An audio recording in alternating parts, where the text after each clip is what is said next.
with all due respect.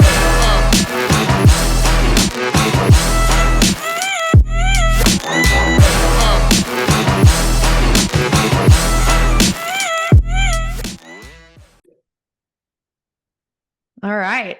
Recording in progress, Josh loves to say. Welcome back. This is With All Due Respect with Josh and Gray. And we have my high school lacrosse coach, Schu, on the podcast.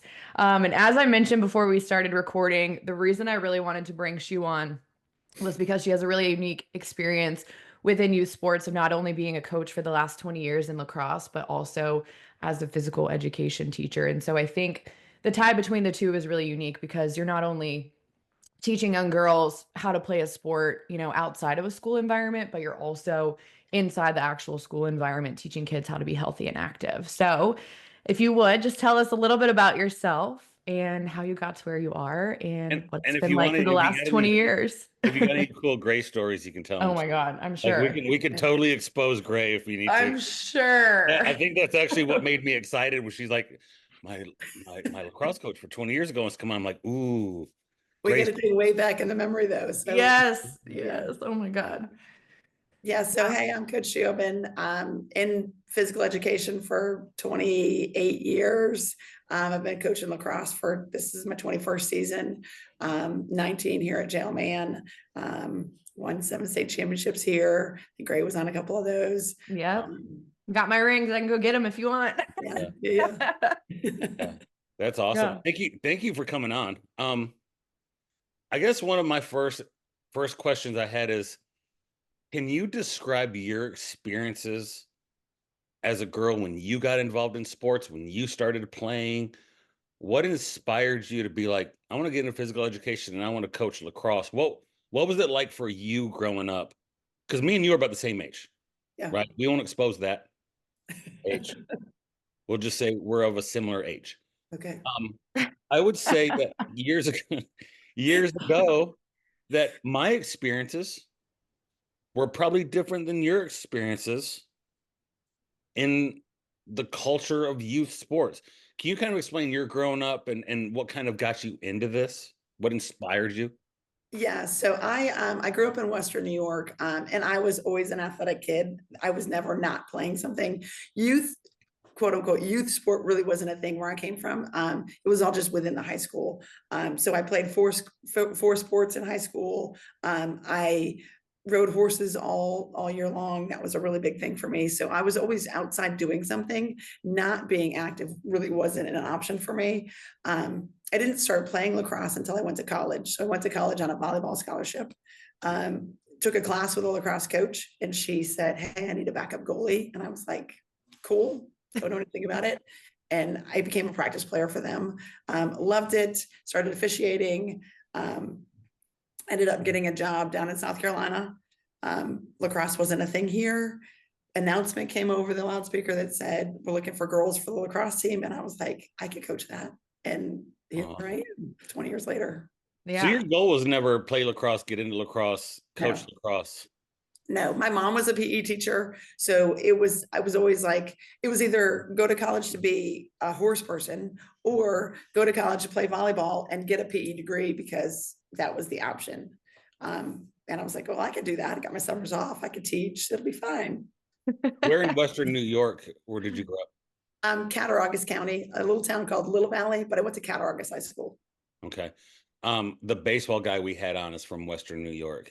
He's from Buffalo, and He's from is that Western? Where is that? Where's Buffalo? Yeah, that's Western. Yeah, right on the lake. Yeah, and we always know we have him on because he always has Buffalo Bills stuff everywhere, in every room. It is almost an unhealthy level of Buffalo Bills stuff. Yeah. I hope he hears that. I hope. Yeah, I'll send it to him for sure.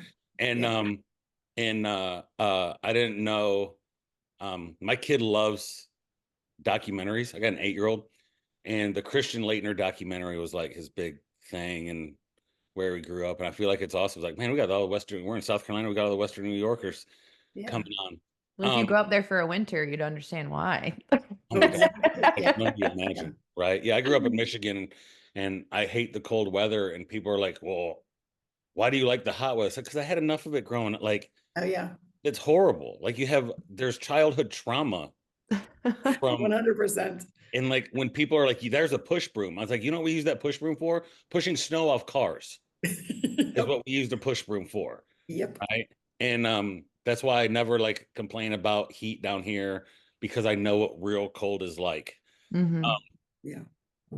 When it comes to girl sports, youth sports in general, and you can talk about this from a perspective of youth sports. You can talk about it from the perspective of female sports. I love the female sports conversation because I always think about, well, who's going to be watching this? What audience do I want to promote this to? Who can learn from this? There's a lot of moms out there who are trying to navigate youth sports for their daughter. Yeah.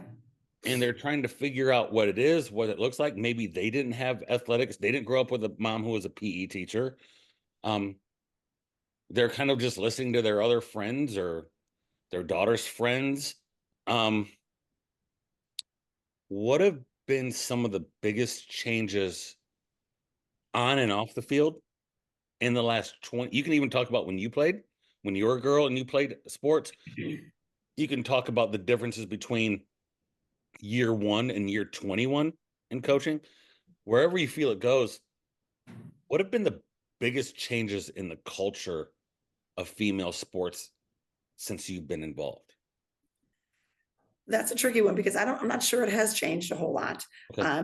Because the girls that I get are kids that haven't really done a whole lot in their youth career.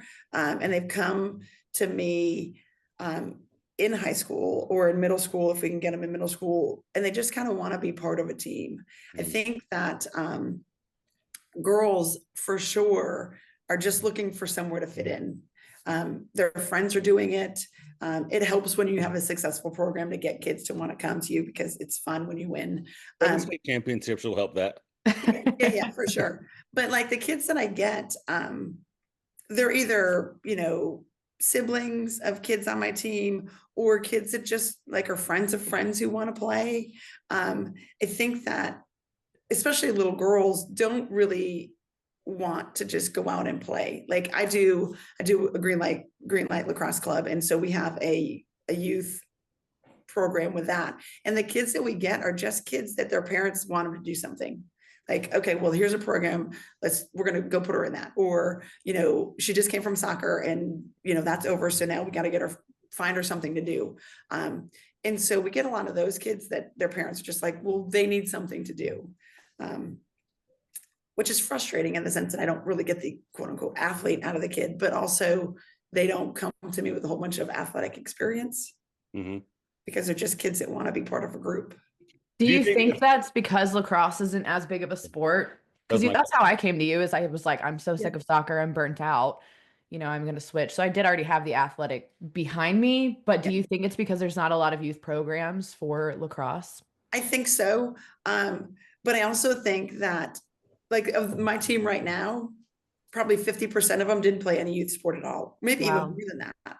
Like, I don't get the athlete out of the kid, like the soccer kids, like, you're kind of one of those that were like, I'm done with soccer, so I'm going to try something else. But the soccer kid stays in soccer. Yeah. And then they just keep playing soccer. I just don't get the athletes. Yeah. Yeah. When I think about youth sports, I think about youth, and I say, the 8 to 13, there's 1,000 soccer leagues. Yeah. There's 1,000 baseball leagues. There's 1,000 softball leagues, volleyball leagues, basketball. There's thousands of those. I don't hear a lot about 8-year-olds and lacrosse. Yeah, it's because it's new. I mean, we've been in South Carolina for 21 years. Like that's baby. Yes. Yeah. I didn't grow up in an area that had lacrosse. Growing up where I grew up, I don't remember until moving to the South. So you make a really good point. One of the positives of what you're talking about is there are more and more and more opportunities for females to get involved in youth in sports. Yeah. With sports like lacrosse opening up, right? And can it be a benefit sometimes to getting a kid that like didn't play lacrosse year round from 8 to 13, you get to teach them the skill how you want them to learn it. Yeah. You get to teach them, quote unquote, the right way to play.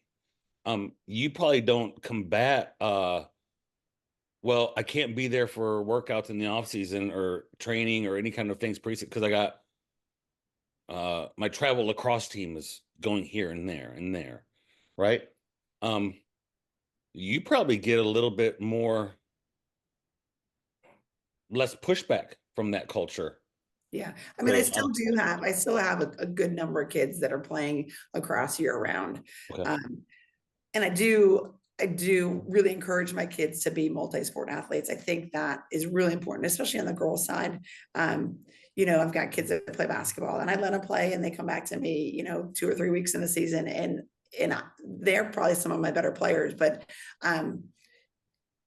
it's also, you like to keep your kids really to yourself, but I think that allowing these kids, especially youth kids, to play as many different sports and have as many different options, because they all kind of intertwine. Basketball is the same as lacrosse. It's different equipment, different people on the field, different space. Yeah. Do you feel that mindset is fading in youth sports? Do you feel like more and more kids are pushed to specialization? Yes. More and more kids. Have you ever how do I say this? Have you ever had to have a conversation with parents and kids about specialization? Like, hey, it's probably not good just to play. Use lacrosse as an off season because of this and this and this. Has that been a rising conversation for you? Is the specialization issue? I'm torn between it because I get kids kind of later in their careers, so they need to do lots of things. And I'm old school in the sense that as long as you're doing something, you're doing something, and all athletics kind of intertwine in some way, shape, or form. But then I've got kids that come to me with zero skill, and I need you to play lacrosse more year round to get that experience, that game experience. So it's a really thin line. Like, I totally understand where society's moving to, like, let's just specialize them. I'm going to put my kid in t-ball. It's going to go into baseball. It's going to go into little league. He's going to then play with his high school or his middle school and his high school and his whatever. But on the flip side of that is allowing them to play other sports makes them way better in what you want to specialize them in. 100%. Yeah. Yes. We believe that too. No, and we'll really research believes that, like science believes that, right? Like when you talk to college coaches who actually recruit, I've seen I have multiple examples of coaches saying, well, what other sports do they play? Can I come watch them play that sport? Yeah. I come watch your I had a girl years ago that was a national champion diver. She was a diver. Went on to compete international, went to Olympic trials. I would say kind of like controversially didn't make it to the Olympics based on a scoring issue, but at one point was the best diver in the country.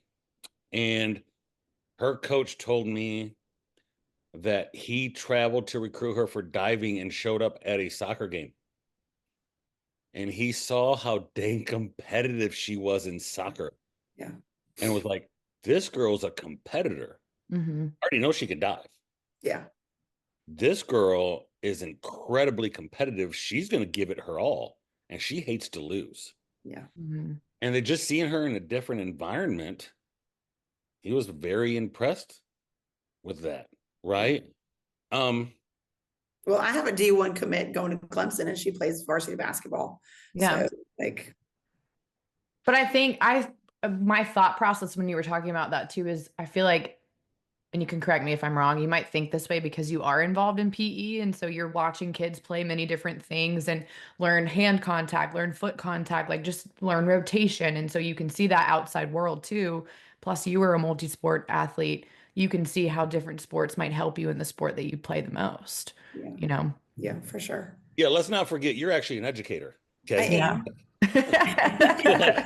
You know, the conversations we've had in this series of podcasts too is you know, we get a lot of people who just randomly show up and they want to be a coach all of a sudden. Yeah. Because they played in college or played in high school, or you know, the dad just, I'm going to coach my kid's team now. So the level of coaches starts to dip. Right. Or the They don't know parents how just to coach. fall into that. Like my kid's team doesn't have a coach, so I'm it. I'm gonna, Yeah, yeah, my I'm kid doesn't gonna have a play. coach. I'm just going to step in and coach, right? Yeah. Yeah. And you got no experience. You're a physical educator. Mm-hmm. You've been properly trained, one, how to coach, Yeah. how to coach skills, how to cue skills, how to teach movement. So I think we don't get a lot of that anymore in youth sports. I mean, you've gone through the proper education on learning how to actually coach human beings, Yeah. Mm-hmm. right? And I always remember y'all's coaching is so different too, because we did everything, you know, like we'd have conditioning months where we would do agility drills and speed work and yada, yada. And we'd go into a season of strength training. Like y'all put us in the gym. Yeah. We did those freaking steering wheels with plates for so Uh-huh. long. I used to tell people that we would sit, like when I do wall sits, when I teach now, I was like, I have PTSD from all the wall sits that we did when we were doing our strength training. You're But you guys welcome. also, yeah, exactly. More Majeski than you, but yes. Yeah, But for y'all sure. educated us on nutrition, and like you would not let us play if we hadn't eaten anything. So it's such a I difference too, because you just, you know.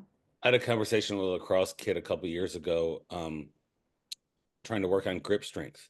Mm-hmm. And I'm like, well, what do you mean? Like, I don't know anything about lacrosse. Like, I don't know anything about lacrosse, right? My kid actually recently was like, hey, Dad, I'm interested in trying lacrosse. And we're going to give him like a little stick. And he's like, if I get a stick, Daddy, will you throw it with me? I'm like, I mean, we can learn together, Mm-hmm. Yeah. right? And a kid was talking to me about grip strength. He's going off to play college lacrosse. And he brought me a stick. And he's like, well, hold this stick. And what we're talking about, and he like whacked me the stick with his stick. And I was like, I let it go, and I'm like, oh, that makes sense. Like, I didn't realize you can use this thing as a weapon. Yeah. Yeah. Right? Yeah. Like, I think To I me, probably it's would have like been more interested in playing. your stick getting hit is like when you hit a baseball wrong, or you hit your bat on the ground and you feel it reverberate through Yeah, it you. reverberated through my hand. Yes. Like, my natural instinct was to let go. And they're like, he goes, that's why I need to work on grip strength. And I'm like, okay, I'm on board with that. Firsthand experience. Yeah. Yeah. Firsthand experience. Welcome. I don't appreciate getting my stick hit at all.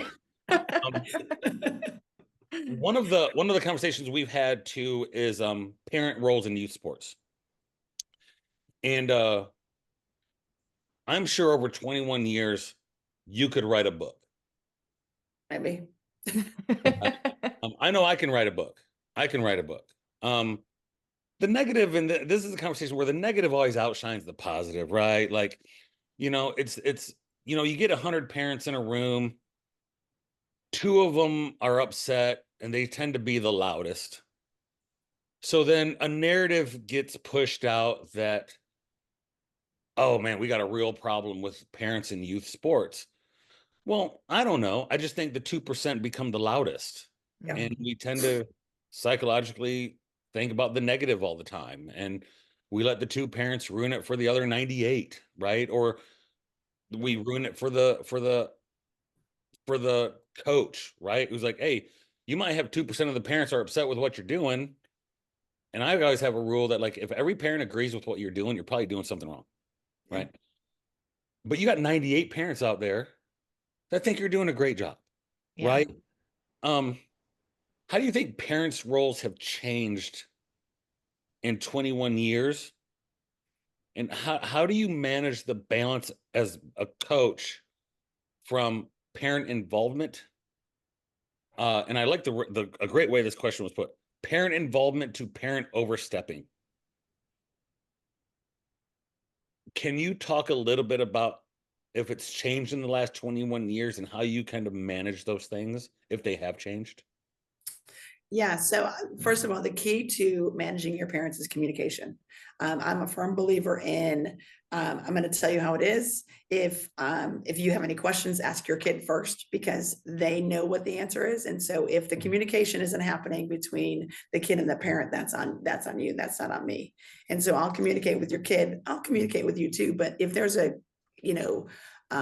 playing time issue or whatever issue your kid seems to have with the program, talk to your kid. And I tell my parents straight up right off the bat. And so that solves a lot of those. But I have had some teams where there's some parents where they, are that 2%. I think lacrosse has been real. It's different because I came into this 21 years ago and nobody knew lacrosse. So I was the expert. And so I've ridden that for quite a while. I tell my parents straight up, like, you don't know more than I do. So you really can't, you really don't have anything to say because I'm the expert in this situation. I do have some parents that, I have stepped up and they probably know as much or close to what I do. But that helps in the sense of lacrosse. The parents are getting a lot smarter, and they do feel like they want to contribute. And I'll let them, anytime they want to help or they think that they have some information that might help.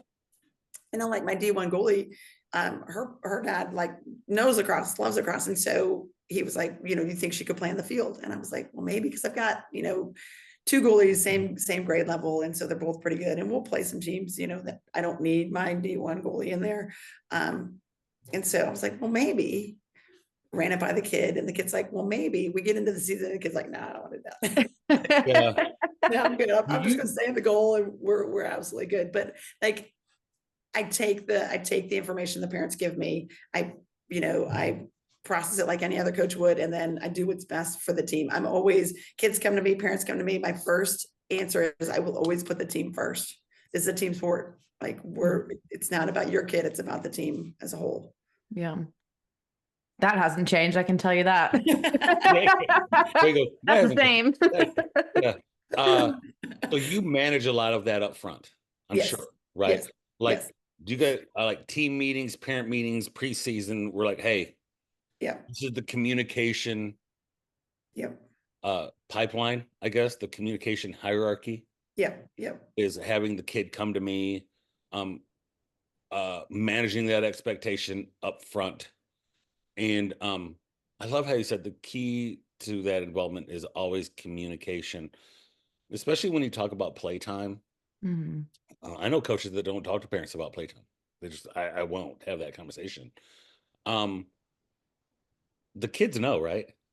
Yeah.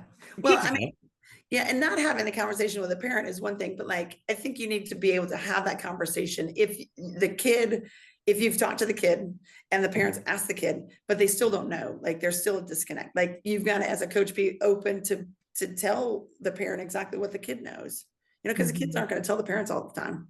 No, right. Yeah. Anytime there's been a concern about playtime, participation, involvement with the team, and the parent has a question, kids know why they're not playing. Yeah. Kids know who's better than who. Kids know if they're not giving good effort, right? There's usually a lack of communication and usually sometimes an honesty between the kid and the parent on that subject, in my experience, right? Yeah. Everybody on the team knows. The kids always know, right? I do feel like in the last 20 years, parents have become more involved. When we had the applied sports psychologist on, they talked about 3 types of parents: the snowplow, the helicopter, and the Velcro parent. And, the snowplow parent kind of wants to take away all adversity from the kid, wants everything to become easy for the kid, so there's no adversity. The helicopter kind of hovers over them, over everything, and then the Velcro parent is always with the kid 24/7 on everything, right? Yeah. I even heard that recently kids would go on interviews for summer jobs and the parents would go with them. Oh, that's crazy. Yeah, isn't that crazy? I've never heard of, when somebody first told me that, I'm like, ha ha, good joke. Yeah. That would make me Showing ick. up for practice and your parent being there. I'm like, no. Yeah. Well, how do you that's a new thing for me. My parents never went. My dad was I grew up in a coaching family. Um, my parents never came to practice. My parents never let me complain about the coach. Yeah. My dad would be like, I'm not going to sit at dinner and hear you complain about your coach. If you got a problem, you can go talk to him. Right. Um, parents going to practice is a new thing for me. Yeah, my parents don't come to practice. Like my club parents might, only because it's an hour and a half and they don't really have anywhere else to go. But no, I set that standard right up. Like, this is my team. Like, and we do a lot of things so that we are a team. Like, we're not really a team, but we're like a family. Like, these are the people that we spend the most time with.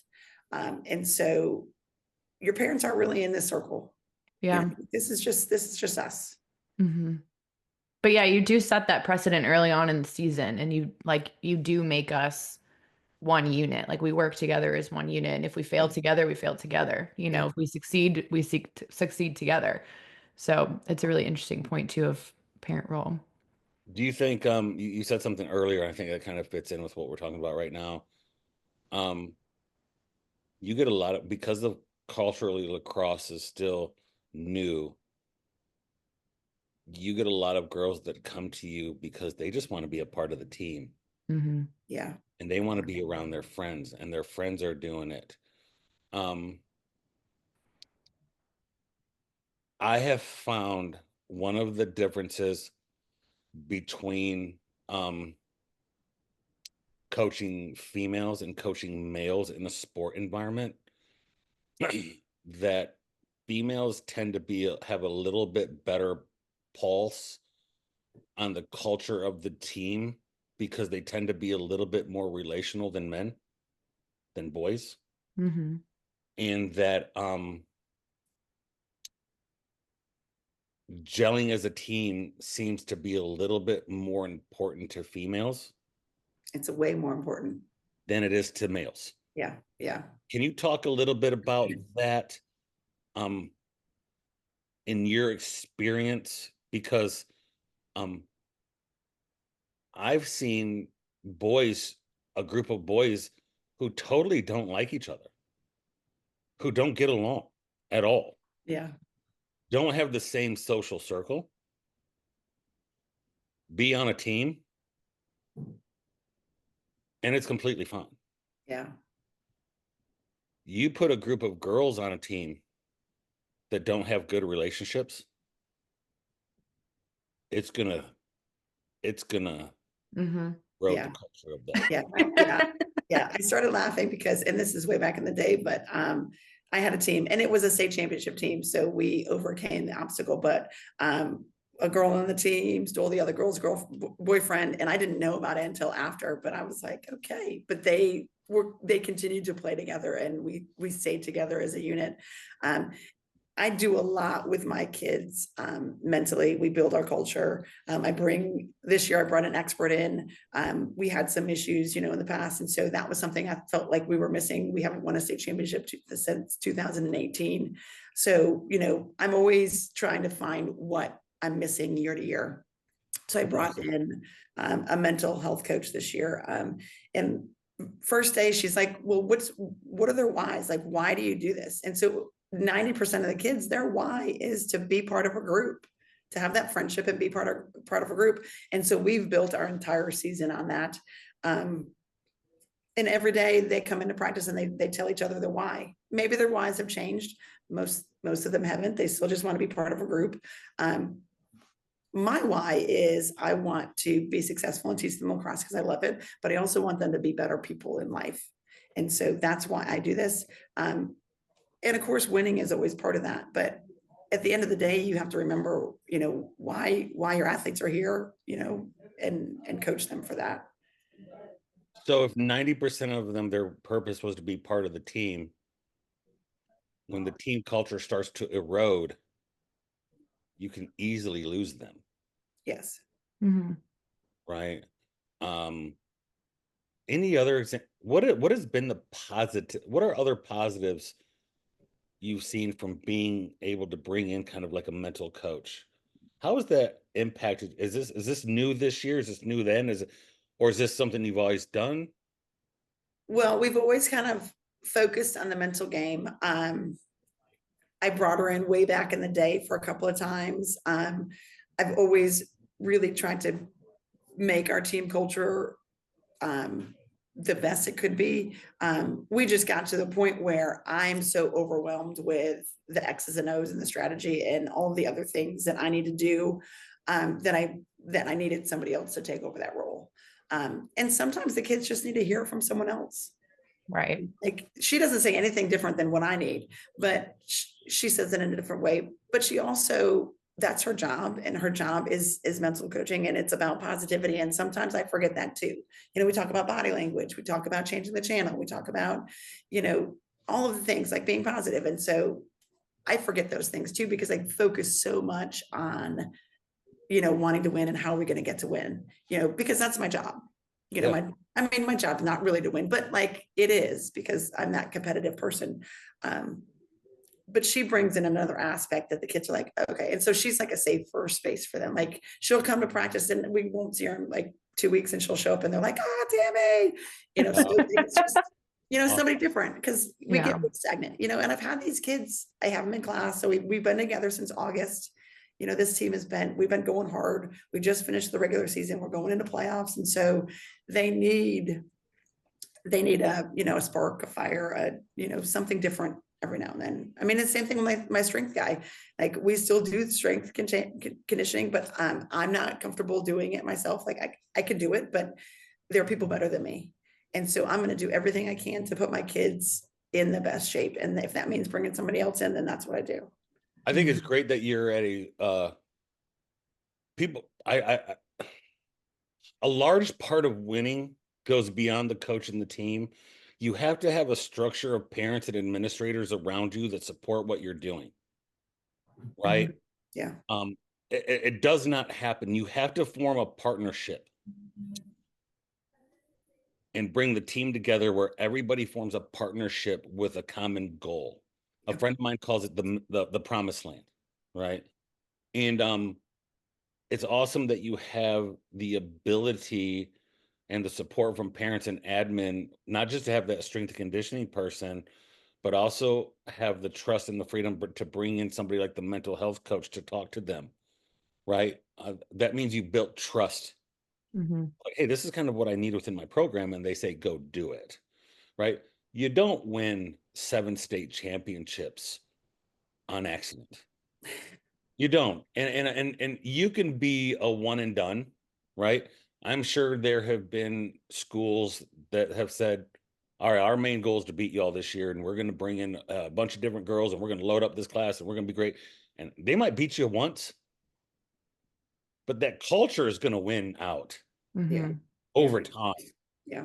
The odds are going to be in your favor. You mentioned X's and O's, and I have a friend of mine, I'll mention his name. His name is Jeremy Boone. He works culturally with a lot of big businesses and sports pro. He was on ESPN recently. And he and I shared a text that we go back and forth. And he said, one of the struggles with coaches these days is that they are being expected to have roles way outside of X's and O's that overwhelm them over time to where the job just becomes exhausting. Do you feel that that has been true? Because you mentioned it, so I'm going to bring it up. Yeah. Have the roles multiplied for you from 21 years ago to now? Was there a time where it was just X's and O's? Now I got to bring in my own strength. I got to bring in my own mental coach. I'm also dealing with getting uniforms back on time. I got to return uniforms. A boyfriend broke up with somebody, another, have you seen that responsibility just stack and stack and stack and stack? So where X's and O's, man, I wish I had more time for that. Has that changed? Yeah. I mean, when you first start coaching, you don't know any different. So we're just doing the X's and O's because that's what I was hired for. And I got this group of kids and this is what we're going to do. And we're just going to go. I think the longer you're in the program, I've had time to establish those things. And like Grace said, nothing's changed since when she was here. But the things that I have to do on the daily are way more than what they used to be. My brain never shuts off, like ever. But you do want us to be well-rounded athletes. So like that's I accredit so much of my personal like physical activity to our program, because you and Majeski would always say like if we don't have the top skills, we're going to outrun them and we're going to outlast them. And we did every time. That's how we won. Yep. We outlasted every team we played. Is our conditioning was there, our strength training was there. We were way stronger, you know? Yeah. It's mental game this year. Grit. We're gonna out mental game you this year. Mm-hmm. Yeah. I call that grit, right? You build it is grit. Yeah. Yeah, for sure. And these kids don't come with it, especially the female athletes that I have. Like I have to teach them what that's like. And we do it, in November on the track in the rain. Like we go. And you're gonna learn something from this, whether it's lacrosse or whether it's just how to not die. We're gonna learn something. I don't think I've ever told you this, but now that we're talking about morning practice and being in the rain, I have my clock set to military time. And I did that in high school because I missed a morning practice. I ran like hell for missing that morning practice.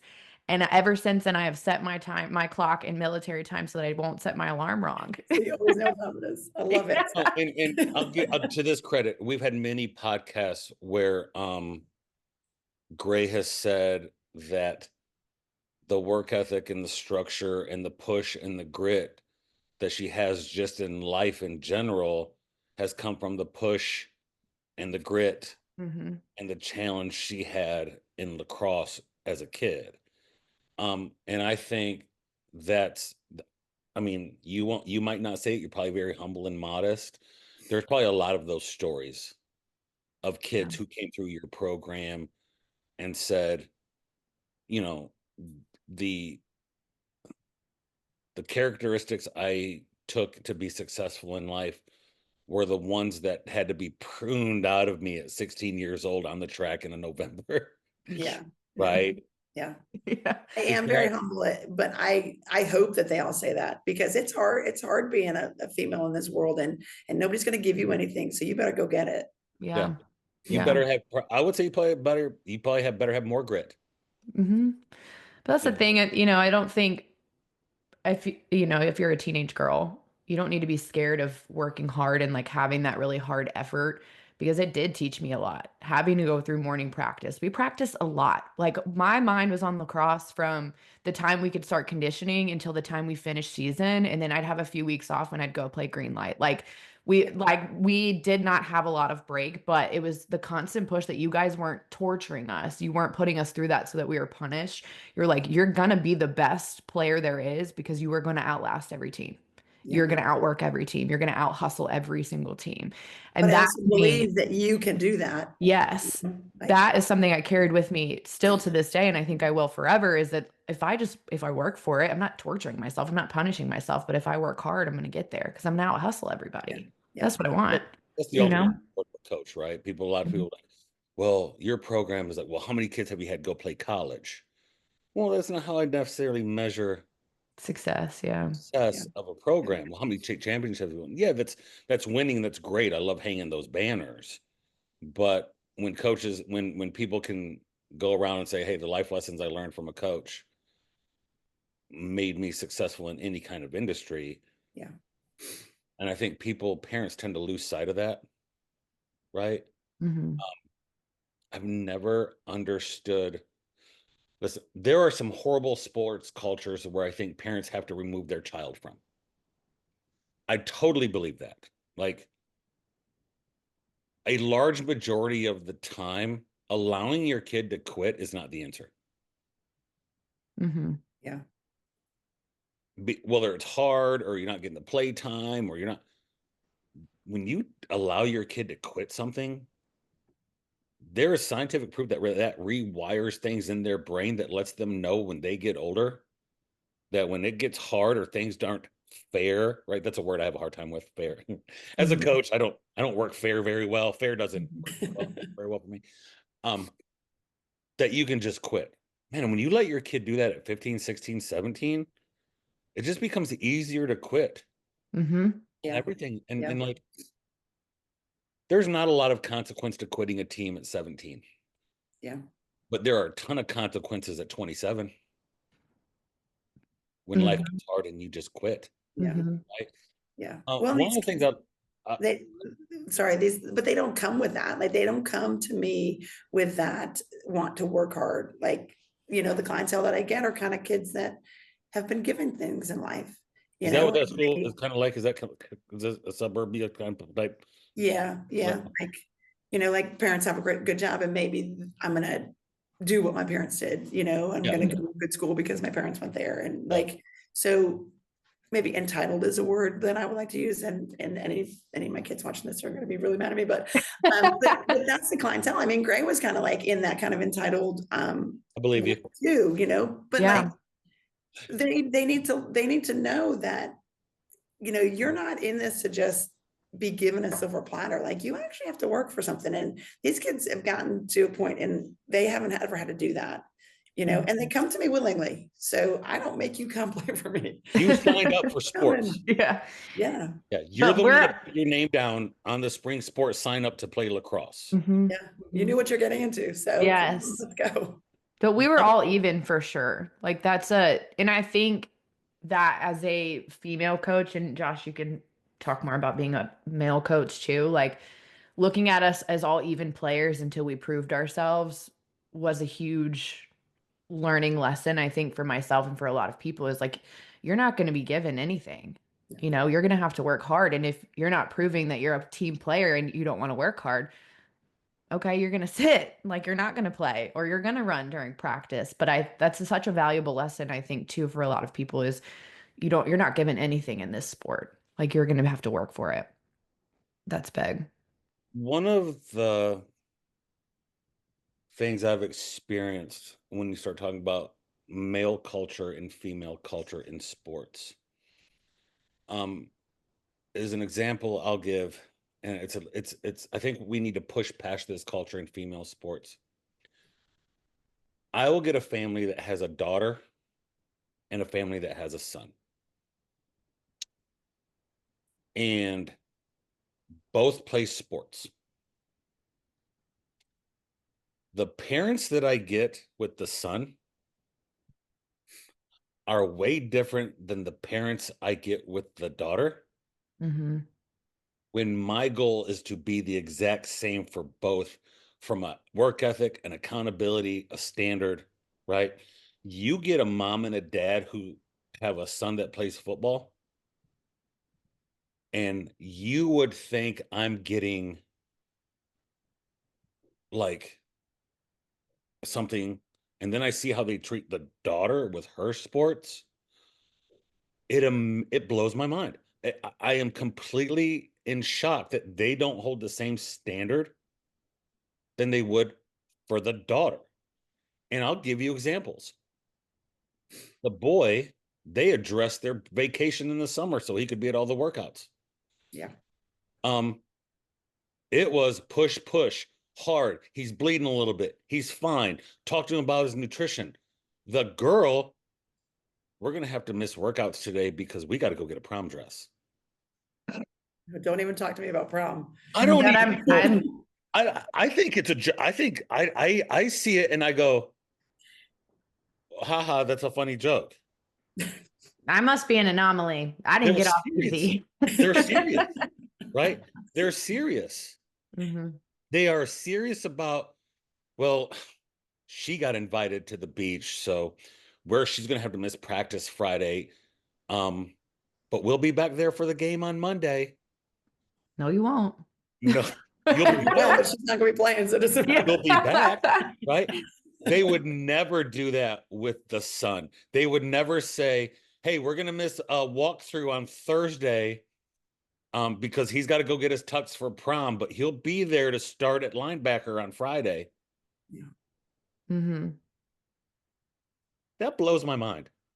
I feel like it's just because women's sport is just so far behind men's sport. And I mean, I could talk about all kinds of things, and I'm not going to because I don't want to go down that hole. But I feel like there's just like women's sports are just so far behind what the men are. So the expectation, because the parents grew up in that era where women's sports wasn't a thing, you know, and it wasn't important. And so now they're teaching their daughter that, you know, and so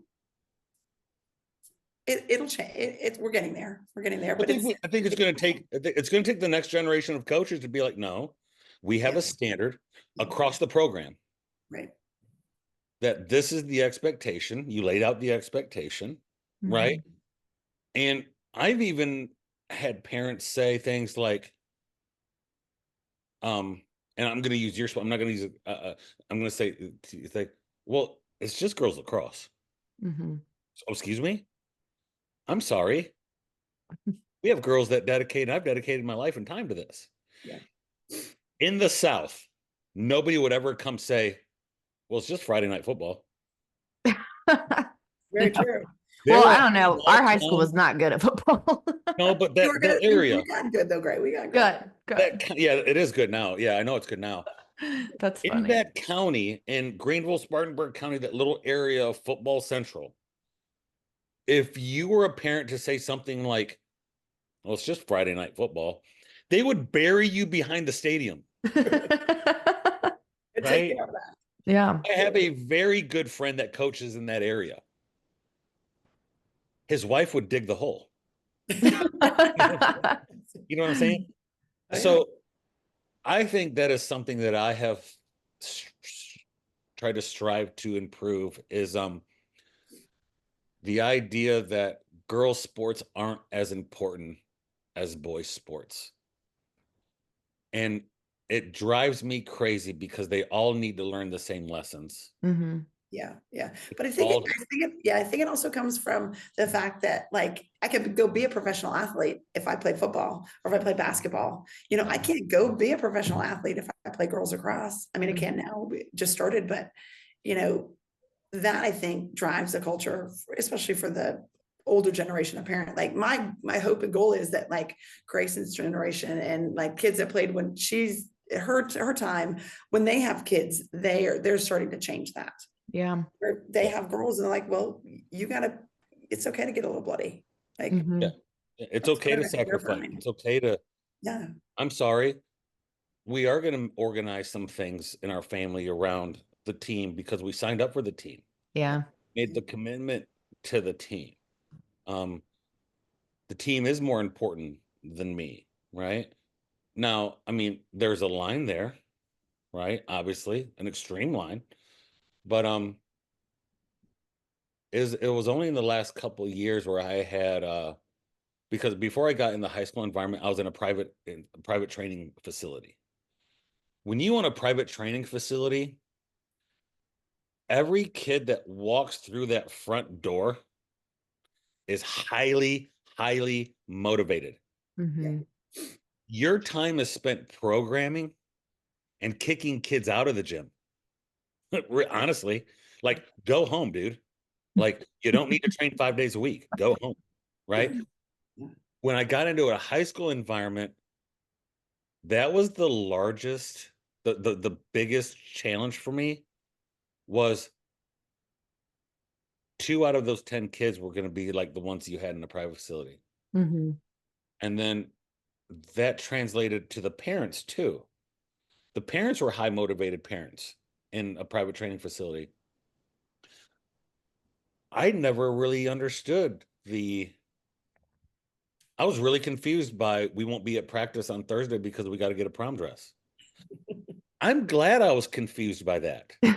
Ever want to be like, I recently said to a friend of mine who's a coach who played, he's a very, very popular college football player in this area. And he coaches and he was sharing some things with me. And he goes, Josh, I don't ever want to be at a point where I'm so apathetic with coaching that I think that's okay. Yeah. If I do, I should probably quit. I'm done. Yeah, that's the point. Like if I get to that point, I'm like, I'm probably done. There, it's not close, but just take a group field trip to the prom dress store. Yeah, we're all going then. Yeah, we're all gonna go. I'll go too. Can you just share a little bit share a little bit. Why do you love what you do? You got to love it if you've done it 21 years, right? Or else you would have quit. I do love it. And I love the kids. I love the relationships that I make with the kids. I love teaching them new things. I love, the older I get, the more touchy-feely I get. And so we went to North Carolina, not last night, but the night before, playing a school that we could have probably competed with, but we just didn't show it mentally. But I'm sitting there on the bench. It's a beautiful turf field. My kids are out there playing. And so I just take a little Snapchat, and it's my happy place, like being with those kids and the relationships that I've created with them. It's not about winning, like everybody's like, well, the Duke, Gino said, I've already have X number of state championships. Like, I don't need another one, but I want those kids to experience it. And so that's why I do it. I want them to have every possible opportunity they have to be the great adult that they're going to be, because I know deep down that they will. Mm-hmm. And you're in playoffs right now. We just finished up the regular season. Today is the last day of regular season, so playoffs bracket will probably come out Friday morning. How you feel? I feel good. Our goal all along is to win a state title. With the division bracket and the division breakup, it's made it a little bit easier because there's less teams. We have 3 state championships this year instead of just 2. So 5As have 2, and then the 4As have 1. I feel good about it. Wait, is man 5A now? We're always 5A, but we're now big 5A. So they've broken the big 5As and the little 5As up. So okay. So we're big 5A. Who's competitive this year? Spartanburg is they're probably the Spartanburg. Okay. in the upper state. And then it's like Wando and Lexington are going to come out of the lower state for the big Okay. Yeah. Awesome. When is this going to air? Oh no, so this will air. I mean, we're probably have a month until this. We'll know. We'll know when yeah. this. Yeah. So we'll let people, this is recorded. This is recorded for those watching. What's the date, Gray? Today? Yeah. Today's the 17th of April. 17th. Yeah. This will probably 4 weeks, they say, is when this one will come. We'll know by then. So and hopefully when we post it, we'll post that you did it all and you got it. Yes. And if you don't, then you know what? You got it next year. And yeah, right. I am at a school that's very successful in their big sport. And you 7 state championships in 20 years. That's pretty impressive, right? Yeah. There's a lot of schools. There's pressure that comes with that because not every team starts off a season with the kids go, well, what's the standard? Winning a state championship is the standard. That's what we want to do. There's a lot of schools who say, we want to just make the playoffs. Mm-hmm. Yeah. We want to win a playoff game. Yeah. There's a lot of schools. So there is a pressure that comes with the standard. Yeah. That I don't know if a lot of people truly understand that coaches take on. And the players take on. Mm-hmm. They want to be the 8th because their siblings did it, right? Yeah. My last question, and then we'll be respectful of your time. Have you coached the kid of somebody you coached before yet? I have not. No,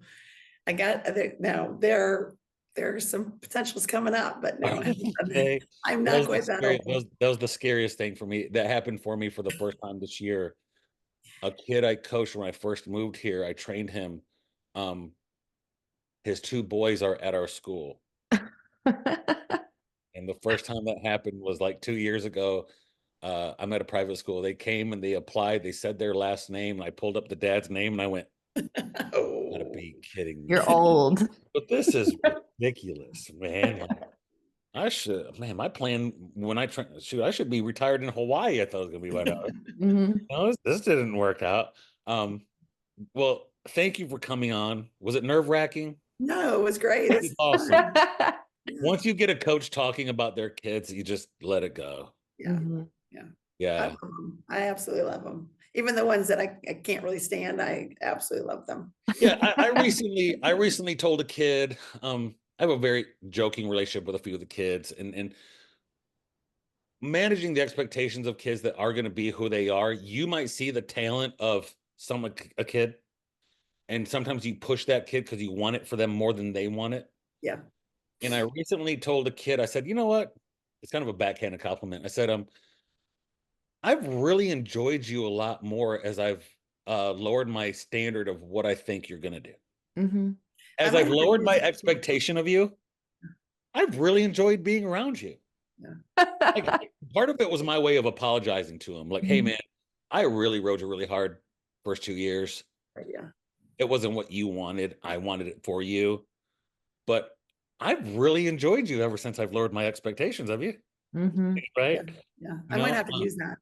Yeah, like you're actually really funny. Before your comedy made me want to like drag you like through the mud, because the comedy would come at a time where I'm just like, this is not that time. Right? Now I find it funny. Yeah. Now, like I enjoy having you around. Yeah. Right? Because I expect less from you. Yeah. Yeah. Right. And I think when I said it, he's like, well, dang, thanks, coach. Like, he didn't even get it. Cool. He didn't even get it. He's like, okay, cool. Yeah, he's like, cool. Well, he probably felt the same way about me. He's like, I've enjoyed you more now that you get off my case a little bit. Mm-hmm. I think you're a little easier on me. A little easier on me. So this is what the standard is. Let's go. Yeah, since you've lowered the standard, I can meet that. Yeah. Thank you for coming on. Gray, what you got? If you want to leave us with any more remarks, anything else about youth sports or your entire journey through, your hope for the future, anything else? My hope for the future is that women's sport just becomes top of the line. Yeah. Compete with men's sports. Yeah, 100%. Give it the credit. Give it the credit. We work hard.